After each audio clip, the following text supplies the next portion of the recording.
SK이노베이션 2025년 2분기 실적을 보면요. 여러모로 쉽지 않은 환경이었는데 특히 그 배터리 사업 SK온에서는 정말 눈에 띄는 성과가 있었어요. 매출이 바로 전분기보다 무려 31%나 크게 늘었고요. 영업 손실 규모도 확 줄였죠. 한 2,300억 원 넘게 개선된 거니까요. 그리고 또 SK온이랑 그 윤활유 사업하는 SK엠무브 이걸 합친 기준으로 보면요. 분기 흑자를 달성했다는 점. 이건 상당히 의미 있는 진전이라고 봐야겠죠. 네, 배터리 사업만 딱 떼어놓고 보면 분명히 개선된 모습입니다. 그거 맞아요. 하지만 SK이노베이션 전체 성적표를 이렇게 펼쳐보면 만약 웃을 수만은 없는 상황입니다. 2분기 전체 매출은 19조 3,066억 원. 이게 전분기보다 오히려 줄었고요. 더 문제는 영업 손실인데 4,176억 원으로 적자 폭이 무려 3,730억 원이나 더 커졌어요. 아, 적자 폭이 더 커졌군요. 네. 가장 큰 원인은 역시 국제유가 하락이었죠. 핵심 사업 중 하나인 석유 사업이 여기서 4,663억 원이라는 아주 큰 적자를 기록한 탓이 큽니다. 그러다 보니 재무 건전성에도 좀 빨간불이 켜졌는데요. 부채 비율은 연말 대비 24%포인트나 오른 203%고요. 회사가 실제로 갚아야 할 빚, 그러니까 순차익금도 4조 7천억 원이나 불어났습니다. 부담이 커진 거죠. 맞아요.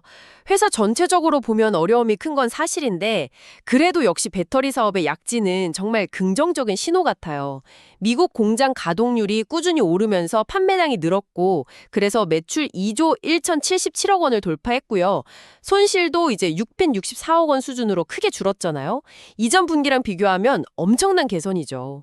그리고 그 미국 정부의 AMPC 첨단 제조 생산 세액 공지 이것도 1분기보다 60%나 늘어서 2,734억 원이나 받았고요. 네, AMPC 수혜액이 늘어난 건 긍정적이죠. 그렇죠. 그리고 가격 경쟁력이 중요한 LFP 배터리 개발도 순조롭다고 하고 특히 ESS, 에너지 저장 장치 시장 쪽으로 해서 미국에서 GWH급 대규모 공급 논의가 진행 중이라는 건 진짜 미래를 기대하게 하는 부분이에요. 아, 그리고 SK온이랑 SK엠무브 합병해서 2030년까지 2천억 원 이상 추가 EDI BTA 창출하겠다는 목표도 세웠고요. 기대감은 분명히 있는데 근데 넘어야 할 산도 만만치 않아 보입니다. 당장 하반기 미국 전기차 시장만 봐도 그 관세 적용 문제라든가 전기차 보조금을 사실상 없애는 OBBEA APA 법안 통과 가능성 같은 이런 불확실성이 너무 커요. 포드랑 같이 짓는 블루오벌 SK 켄터키 1공장 이것도 이제 가동 시작하면 초기에 들어가는 비용 부담이 상당할 거고요. 아, 초기 비용이요? 네. AMPC 혜택이 늘어난 건 좋은데 이게 또 미국 정책이 어떻게 바뀔지 모르잖아요. 언제든 축소되거나 사라질 위험은 늘 있는 거고요. 그리고 새로 부과되는 관세를 고객사랑 어떻게 나눌지 이것도 아직 협상 중이라 불확실하고요. 이미 2분기 실적에 2달치 관세 비용이 반영됐다는 점도 좀 부담입니다.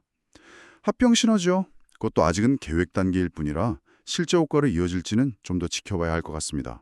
다른 사업 부문들도 좀 볼까요? 다행히 윤활유 사업, SK엠무브는 제품 가격도 잘 유지하고 원가도 개선하면서 1,346억 원 영업이익을 내면서 제 몫을 했어요. 이건 다행이죠.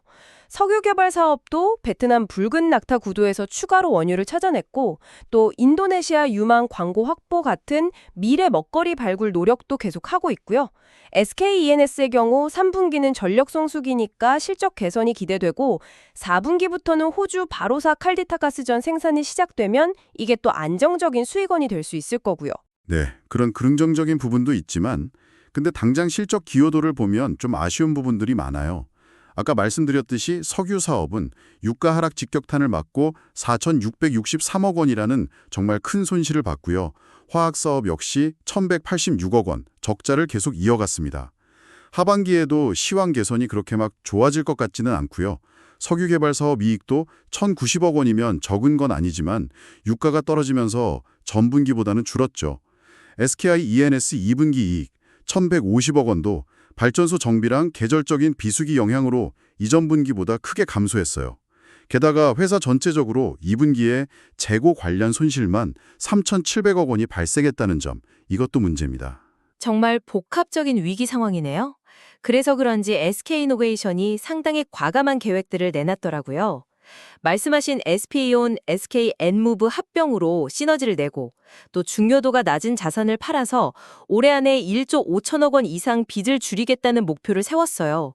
그리고 선제적으로 대규모 자금 조달에 나서서 총 8조 원 목표 중에 이미 5조 원을 확보했다는 점도 주목할 만하고요. 자금 확보는 했죠. 네, 이걸 바탕으로 2025년까지 순차입금을 9조 5천억 원 이상 줄이고 2030년에는 EBITDA 20조 원, 순차입금 20조 원 미만 달성, 아주 구체적인 재무 목표까지 제시했더라고요. 목표는 상당히 공격적이고 분명한데요. 근데 그 자금 조달 내용을 조금 더 자세히 들여다볼 필요가 있습니다.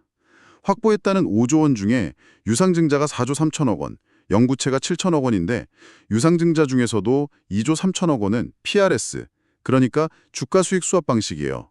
이건 미래 주가 상승분의 일부를 투자자에게 주기로 약속하고 돈을 빌리는 거라 사실상 이자 부담이 있는 거거든요. 영구채 7천억 원도 마찬가지고요. 아, 결국 비용 부담이 있군요. 그렇죠. 영업 외 비용 부담이 커질 수밖에 없는 구조입니다. 그리고 기존 재무적 투자자들, FI 지분 엑시트 비용 중 상당 부분을 또 현금으로 지급해야 할 가능성도 남아있고요. 실제로 2분기 재무제표 보면 기타 비용으로 5,942억 원이 잡혔는데 이 중에 설비 제각 비용, 그러니까 안 쓰는 설비를 장부에서 떨어내는 비용만 5,500억 원에 달했어요. 이게 현재 재무적 압박이 상당하다는 걸 좀 보여주는 대목이죠. 제시된 목표들이 글쎄요.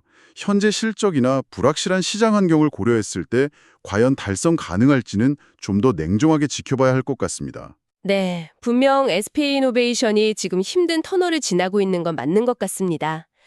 하지만 배터리라는 확실한 성장 엔진을 키우면서 동시에 과감한 사업 재편과 재무구조 개선 노력을 통해서 이 위기를 정면으로 돌파하겠다는 의지, 이건 분명해 보여요. 결국 핵심은 두 가지겠죠. 급변하는 미국 전기차 시장 환경과 정책 변화라는 이 파고를 어떻게 헤쳐나가느냐.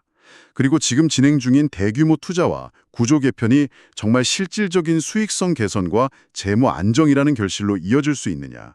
이게 관건일 겁니다. 시청자 여러분께서는 SK이노베이션의 이런 담대한 도전이 과연 어떤 결과로 이어질 것으로 보시나요?